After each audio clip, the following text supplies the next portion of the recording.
คลิปนี่ก็สิพาอ้ายน้องทุกคนมาเก็บป่าเนาะหากันไปเบิ่งลีวงยานี่ทำมาเบิ่งกันเลยมันสิมีหลายบ่ตามเบิ่งนี่บ่ทรงมีดอกเยอะหลายขนาดพี่น้องเอ้ยเห็นบ่นี่บ่เห็นป่านะ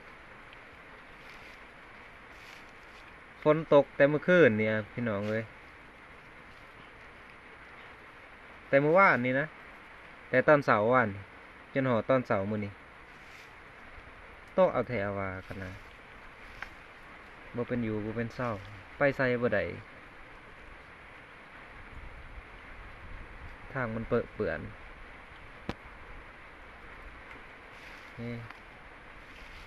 น่าจะบ่มีป่าแล้วแหละตามเบิ่งนี่เปิดในใดบ่เห็นเปิดในใดก็บ่เห็นพี่น้องเอ้ยเอา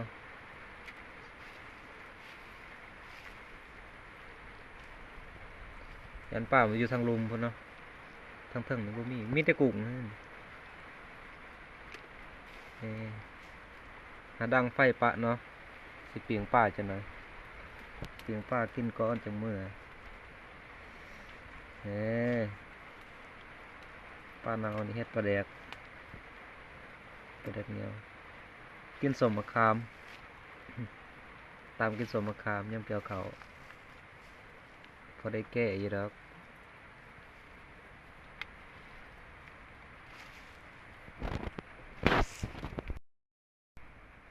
นี่ทุกคนเลยเยอะแล้วปลาใหญ่เห็นบ่ตัวหนึ่งปลาคอมันอยู่ทั้งลุมพุ่นแหละเห็นอยู่บางอย่างนี่2-3 ตัวเบิดอยู่ทั้งลุมยังทันหอดนี่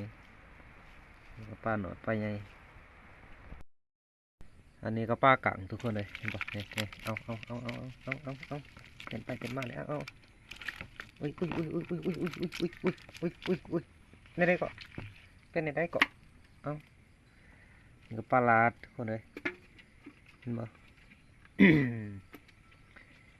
แน่ปลาใหญ่ก็เบิดสำนีแล้วเนาะบ่มีแล้วทุกคนเลยเอาปลาเค็งนี่เบิดแล้วพี่น้องเอ้ย